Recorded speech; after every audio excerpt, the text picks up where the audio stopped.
Շարունակում ենք մեր ծրագիրը բարի լույս եւս մենք անգամ բոլորին եւ հիմա պիտի տեղափոխվենք այնտեղ, որտեղ իհարկե իմ ամենաշատ հետաքրքիր տարիներն են կյանքի անցել, որովհետեւ այն ինստիտուտը, որը ես ավարտել եմ, այսօր էլ ունի հրաշալի ուսանողներ եւ այսօր էլ հենց ուսանողական թատրոնը չի դադարում զարմացնել բոլորին, որովհետեւ այնտեղ հավաքվում են մարդիկ, ովքեր եկել են արվեստի շունչը ստանալու եւ հենց իրենք արարելու արվեստը։ Հենց այդ մասին ենք խոսելու այսօր, քանի որ Երևանի թատրոնի եւ կինոյի պետական ինստիտուտի ուսանողական թատրոնում ներկայացվում է ներկայացման պրեմիերա է։ Ռուբեն Բաբայանի ռեժիսորադերասանական առաջին արվեստանոցը հանդիսատեսին կներկայացնի «Մարդիկ» երաժշտական պլաստիկ ներկայացումը։ Եվ այս առիթով մեր հյուրերն են ուսանողական թատրոնի տնօրեն դերասան Արսեն Ազիզյանը, դերասան Արտյոմ Ավետիսյանը եւ երաժիշտ Լևոն Երկանյանը։ Բարի առավոտ։ Ողջույն։ Շատ լավ։ Ինչ լավ է, դուք առաջին կուրս եք։ Երանեք ձեզ։ Խոսում ենք մի ներկայացման մասին, որը կոչվում է «Մարդիկ», հա։ Մի քիչ շատ հետաքրքիր անվանում եք տվել։ Առաջին հայացքից շատ պարզ, բայց կողքի բազմակետերն արդեն ամեն ինչի մասին խոսում են։ Նախ պետք է նշեմ, որ ներկայացման ռեժիսորը շատ տաղանդավոր մի մարդ, Մարիկա Դովլատբեկյանը, պետք է մի քիչ ավելի սկզբից գամ, քանի որ ունենք արդեն մի հետաքրքիր գաղափար, ուսանողական թատրոնը մի փոքր ռեբրենդինգի ենթարկենք եւ դարձնենք երիտասարդ էքսպերիմենտալ թատրոն, ինչը կնշանակի, որ ներգրաված կլինեն մեր բուհի ուսանողները, ինչի՞ չէ վերջին 10 տարին ավարտած շրջանավարտները, ովքեր ունեն ստեղծագործելու մտքեր, գաղափարներ, բայց չունեն հարթակ եւ այսօր ուսանողական թատրոնը իրենց համար կդառնա հենց այդ հարթակը, որտեղ իրենք կներկայացնեն իրենց մտքերը, իրենց ներկայացումները ուղղակի եւ այս գաղափարի համար, այո,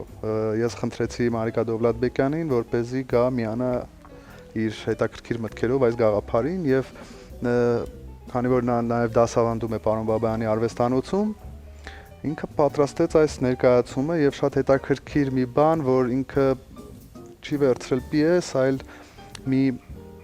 փոքրիկ տղայի, 15 տարեկան տղայի Անտոն Խարիտոնով, ով ունի առանձնահատուկ մի տեքստ գրված եւ այդ Անտոն Խարիտոնովի գրված փոքրիկ շարադրությունը վերածեց ներկայացման։ Եվ դերակատարները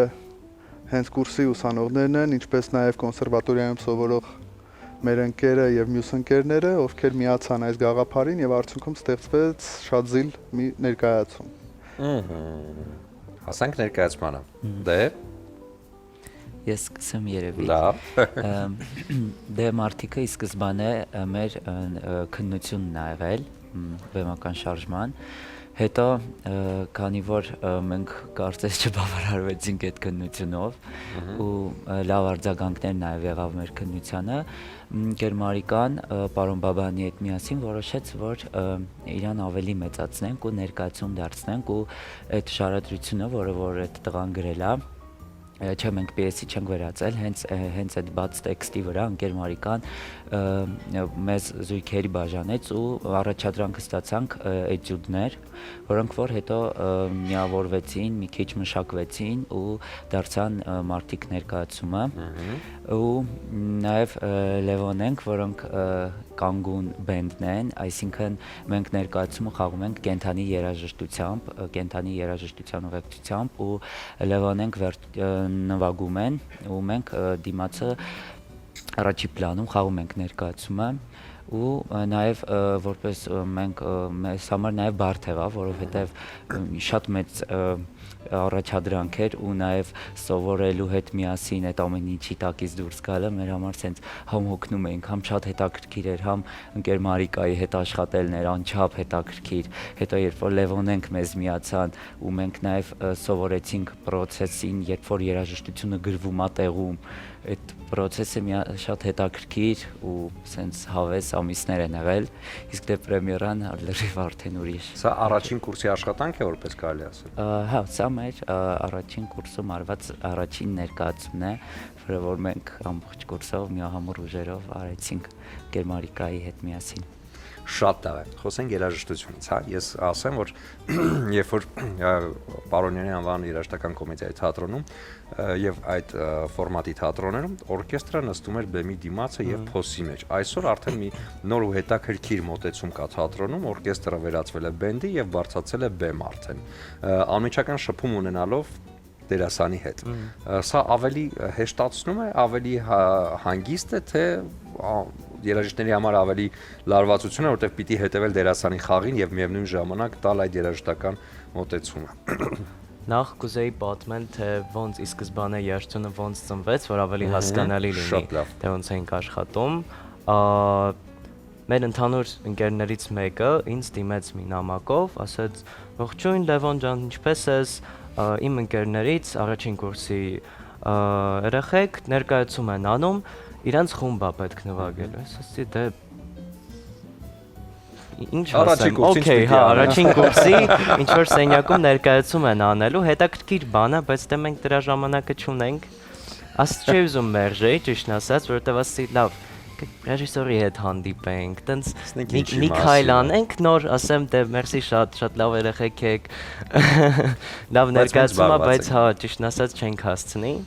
բայց եկա, երեխեքը բեմադրեցին, ու սենց ապշած նստած էի, քանի որ հանդիսատեսել չկար, ես նստած եմ մենակ, տեսնում եմ ոնց են բոլորը աչքերիս մեջ նայում խաղալիս, ինձ թվում է այդ ճնշումը ինձ ստիպեց։ Ճնշել եք պարզ։ Եվ այս դեպքում բենդը ոչ թե ուղղակի ներկայանում էր երաժշտությամբ, այլ հենց ներկայացման մասնակից է։ Ստացվեց, որ ի վերջո եւ համատեղ եւ առանձին սկսեցինք գրել այդ երաժշտությունը, այսինքն երաժշտություն կա գրել ենք էտյուդի ներքո, այսինքն այնքան են խաղացել, միջև որ մեր մոտ ինչ-որ միտք չի ծնվել, մենք հիմնականում գրել ենք երաժշտություն, այսինքն տեքստով, բառերով երգեր կան, առանձին երաժշտական մոտիվներով, ինչ-որ դերասաններին ուղեկցող թեմաներ կան ու կարծում ամեն փոքր էտյուդը մենք մի քիչ ավելի յուրահատուկ ենք իրան մոտեցում տվել, օրինակ ներկայացման մեջ ամեն էտյուդը ինչ-որ խոսքով է ուղևորվում, այսինքն մարդիկ, ինչպիսին են մարդիկ, օրինակ մարդիկ չարաճճի են ու դրանով էտյուդ է կառուցվում, մենք էլ վերցնում ենք օրինակ մարդիկ չարաճճի են միտքը, մտածում ենք ինչ երաժշտություն կլիներ, չարաճճի երաժշտություն, դերասաններին ոնց կարանք օգնենք։ Երաժշտական մոտեցումը երգի ուղեկցություն կա, թե պարզապես գործիքային տարբերակ է միայն բեմում։ Երկու տարբերակն էլ կա, որոշ դեպքերում, հա, մենք հենց տեքստ ենք գրել, հենց բառերի վրա, օրինակ մեզ տվել են, մարդիկ այսպիսին են, մտածել ենք ընդհարցակենք թեման ու որ երաժիշտները բեմի վրա են, այդ մեզ էլ է ինչ-որ չափով դերասան դարձնում։ Քանի որ մենք սովոր ենք ուրիշ բեմերի վրա իհարկե, բայց սովոր ենք նվագել,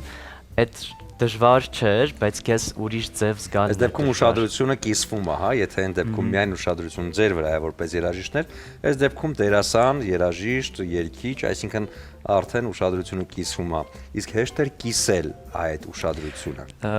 Ես ուզում եմ պատմեմ, որ երբ որ Լևոնեն եկել էին ընկեր Մարիկայի հետ հանդիպման, իսկ Լովենք առաջին անգամ էին թատրոնի համար ստեղծագործելու, այսինքն հենց ներկայացման համար ու մի փոքր դեռ իրանց պատկերացումները ոնց որ ցենց հստակ չէր ու ես հիշում եմ ոնց էր ընկեր Մարիկան համոզում, Լովենց պատմում ինչա լինելու ու ընդամենը 2 շաբաթ հետո երեխեքի հետ որ խոսում էինք կուրսում, ասում ենք երեխեք ինձ այնքան մտածում ենք այնքան ընկեր Մարիկան չի բավարարվելու, հաջորդ օրը գալիս ենք ընկեր Մարիկան արդեն Լովենց հետ է հատված բեմադրել, խաղում են, չեն նվագում ու արդեն այնքան པարզ էր։ Հա, իրականում հեշտ էր, որովհետև մենք իրար շատ ենք լրացնում, օրինակ մենք էտյուդներ ունենք, որ հենց ակցենտավորված է, օրինակ ձեռքի հետ ինչ-որ գործիք, ոտքի հետ ինչ-որ գործիք, ամեն ինչ ու շատ բարդ էր, հետո երբ որ ստոպ էինք փորձ տալիս հանգստանանք, ասեն լավ ենք մեկ-մեկ անդադ էլի անում էին, ոնց որ ասում ենք լավ մի արեք ու դրա հետ էլի նվագում են, ասենց ինչ-որ ներվային process, ամեն ինչ ակցենտավորված ու շատ հավես է անցել, մենք համ խաղում ենք, համ երգում ենք, համ ու ներկայացման հեղինակ Անտոն Խարիտոնովը այդ 15 տարեկան տղան հատուկ առանձնահատկություն ունեցող երեխա է եւ շատ պարզ եւ շատ սենց լակոնիկ իր մտքերը մարդկանց մասին ձևակերպել է թե ինչպիսին են մարդիկ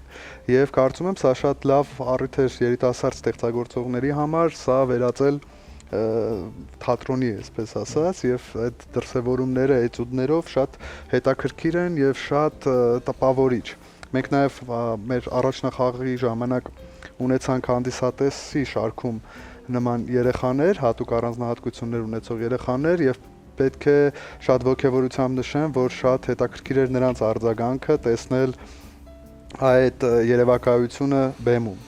Եվ այսքանով կարող եմ ասել, որ ստացված էր ներկայացումը եւ մենք անպայման նոր թափ կհաղորդենք այս ներկայացմանը եւ քանի որ մի քիչ թատրոնի մասին կուզեմ նշել, որովհետեւ շուտով մեզ մոտ փոփոխություններ են տեղի ունենալու, համազգային թատրոնը կգնա իր նոր շենքը կգնա եւ ամբողջությամբ կլինի ուսանողական թատրոնի այո, որովհետեւ շատ դժվար է հիմա շատ տեխնիկական, կազմակերպչական հարցերը շատ մի կերպ ենք փորձում կանոնավորել, իհարկե ստացվում է, բայց հիմա ավելի լայն հնարավորություններ կտրվի մեզ եւ մենք կձևավորենք մեր խաղացանկը եւ հանդես կգանք արդեն մեր նոր թարմ մտածելակերպով եւ նոր ձեռագրով, այսպես ասած, ինչի կարիքը ունենք։ Շատ լավ, նշեցիք մեր խաղացանկը, այս դեպքում խաղացանկը ձևավորվում է ուսանողների եւ տարբեր կուրսերի աշխատանքների, որովհետեւ այս դեպքում մի քիչ վտանգ կա, եթե արդեն ներկայացումը դառնում է խաղացանկային, ճակերտավոր, ուսանողը ավարտում է կամ ուսանողը արդեն անցնում է երկրորդ կուրս, երրորդ կուրս եւ արդեն նոր ներկայացումներ, նոր բեմադրություններ ժամանակը դեռ չի մնում։ Այս դեպքում այս մասին մտածել եք։ Այո, իհարկե, քանի որ այսպես ասած ինստիտուտը ինքը հենց լաբորատորիա է եւ անընդհատ թարմացվում են եւ մտքերը եւ նոր ներկայացումները, նոր իդեաները եւ բոլոր դիպլոմային աշխատանքներից կառանձնացվեն հատուկ իր մտածողությամբ ներկայացումները, որոնք որ կդառնան մեր խաղացանկի տրամաբանության մեջ, կներգրավեն եւ նաեւ ինչպես խոսքի սկզբում նշեցի, մենք բաց ենք բոլորի առաջ, կլինեն, չգիտեմ, այնտեղ, որովհետեւ շատ կան տարբեր հիմա թատերախմբեր, ովքեր որ ունեն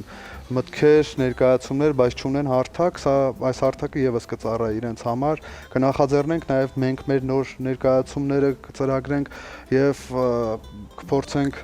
նաև ֆինանսական ռազմավարություն մտցնել, որպեսզի կարողանա թատրոնը ինքն իր կարիքները հոգալ։ Եվ այս տրամաբանությամբ կփորձենք շարժվել առաջ, որովհետև կարծում եմ սա շատ լավ առիթ է երիտասարդների համար, ովքեր կունենան իրենց մտածողության դաշտը, իրենց մտածողության այդ թարմության տեղը, որովհետև դրա կարիքը կարծում եմ միշտ ակտուալ է եւ մենք էլ այնպիսի ժամանակներում ենք ապրում, որ կարծում եմ, որ թատրոնը իսկապես իր զենքով կարող է շատ լուրջ խնդիրներ լուծել։ Ես հիշում եմ առաջին այդ նմանատիպ էքսպերիմենտը, որ արվեց, առաջին ասած ճակերտավոր, որովհետև դա վաղուց արդեն արված փորձ էր, բայց ավելի այսպես թարմացվեց Birdman ֆիլմում, երբ որ երաժշտությունը ուղեկցում էր դերասանների խաղին, եւ նույնիսկ այնտեղ մի տեսարան կա, եթե ուշադիր լինեք, որ երաժիշտները արդեն կադրում են եւ ուղղակի անցնում է դերասանը եւ իրենք հենց կադրում նվագում են, եւ այս արդեն բերվեց նրան, որ թատրոնում արդեն, ինչպես արդեն նշեցի, փոսից, այդ երաժշտական փոսից բարձացան եւ արդեն հավասար բեմը սկսեցին կիսել դերասանները։ Դե ձեզ մաղթենք հաջողություն, որովհետև ես տեսնում թե ինչքան ողջավորված են եւ ինչքան են փայլում ձեր աչքերը, դա շատ կարեւոր է։ Հավատացեք առաջին կուրս ուսանողական ներկայացում եւ իհարկե սա այն է, ինչը հավերժ մնալու է եւ տպավորվելու ձեր հիշողության մեջ։ Ասում եմ իմ ով ավարտել է վաղուց ինստիտուտը եւ շատ մեծ քաղցրությամբ հիշում է այդ բոլոր տարիները, հատկապես առաջին կուրսը։ Դե ձեզ մաղթում եմ հաջողություն եւ ուզում եմ որպեսզի հաջորդ ներկայացումը երբ է Մարդիկ ձեր հաջորդ ներկայացումը երբ է։ Մայիսի 3-ին։ Շատ լավ, ես գինին պահեք մայիսի 3-ին կբացեք արդեն ներկայացումից հետո եւ կնշեք եւս մեկ պրեմիերա։ Ինչպես ասում են, իսկ գինին Իջևանի Սարգոն սպիտակ չոր գինին է, այնպես որ սա ներկայացումից հետո, ոչ թե ներկայացումից առաջ, իսկ թեթևացնի ձեր տրամադրությունը եւ իհարկե Տրամոնտինա բրազիլական բրենդը, որը ներկայանում է խոհանոցային լայն պարագաներով, սա օգտագործեք որպես ռեկվիզիտ ներկայացման մեջ կամ խոհանոցում։ Շնորհակալություն։ Դե շնորհակալություն, ձեզ մաղթենք հաջողություն։ Ձեզ շնորհակալություն։ Շնորհակալություն։ Այս պահին էլ կլինի կարճատև դադար մեր եթերում, հետո արդեն կվերադառնանք տաղավար։